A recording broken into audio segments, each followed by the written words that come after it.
দর্শক, এখন যে খবরটি আমরা জানাতে যাচ্ছি তা যেন এক সিনেমার গল্পকেও হার মানায়। ঢালিউডের রাজা সাকিব খান সম্প্রতি ঘোষণা দিয়েছেন তিনি আবারও নিজের জীবন নতুন অধ্যায় শুরু করছেন। দেখেন, অভিনেতার বাইরেও আমি তো একজন মানুষ, আমারও তো পরিবার আছে, আমারও মা আছে, বাবা আছে, আমার সন্তান আছে। বুবলিকে আনুষ্ঠানিকভাবে নিজের ঘরে তুলছেন। এই ঘোষণার পরই সামাজিক যোগাযোগ মাধ্যমে শুরু হয় ঝড়। অপু বিশ্বাস, যিনি একসময় সাকিব খানের জীবনের সবচেয়ে গুরুত্বপূর্ণ অংশ ছিলেন, এই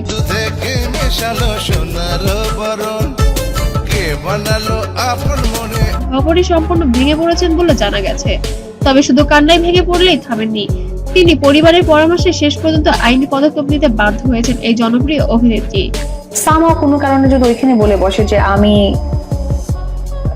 সাকিবকে নিয়ে আবার একটু পার্সোনাল টাইম স্কুলে কাটাচ্ছি, অপু বিশ্বাস তার বাচ্চা নিয়ে রাখতে আসলেন। বিশ্বস্ত সূত্রে জানিয়েছে, অপু বিশ্বাস নিজেরও ছেলে আব্রাহামের ভবিষ্যৎ সুরক্ষায় সাকিবের বিরুদ্ধে পারিবারিক মামলা করছেন।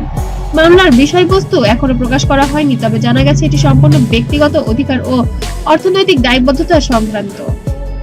উত্তরটা তখন আপনাদের কেমন লাগতো? আমি চাই না এজ এ মাদার আমার বাচ্চার কোনো একটা ব্যাগ। এদিকে সাকিব খানের ঘনিষ্ঠ মহল বলেছে এই পুরো বিষয়টি ভুল বোঝাবুঝির ফল এবং তিনি চান না বিষয়টি মিডিয়ায় বড় আকার ধারণ করুক। কিন্তু পরিবার পরিজন আছে, আত্মীয় স্বজন আছে, আমি তাদের কাছে এখন মাথা। ততক্ষণে নেট দুনিয়া তোলপা শুরু হয়ে গেছে। ভক্তদের মধ্যে চলছে তুমুল বিতর্ক, কে সঠিক কে ভুল।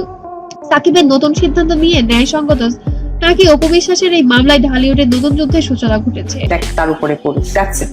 অ্যাজ এ মাদার, আর আমি যেহেতু আমার ডিগনিটি, আমার ব্যক্তিত্ব, আমার। অন্যদিকে বুবলি এখন নীরব, তবে তার ঘনিষ্ঠ সূত্রের দাবি তিনি চান শান্তিপূর্ণভাবে জীবন শুরু করতে। সব মিলিয়ে এখন একটাই প্রশ্ন ঘুরছে সবার সামনে, ভালোবাসার এই ত্রিভুজ নাটক কোথায় গিয়ে থামবে? ঢালিউডের এই আলোচিত অধ্যায় পরবর্তী পরিণতি এখন সবার নজরে। অবশ্যই কমেন্ট করতে ভুলবেন না, অপু বিশ্বাসের সিদ্ধান্ত ঠিক নাকি সাকিব খানের সিদ্ধান্ত ঠিক।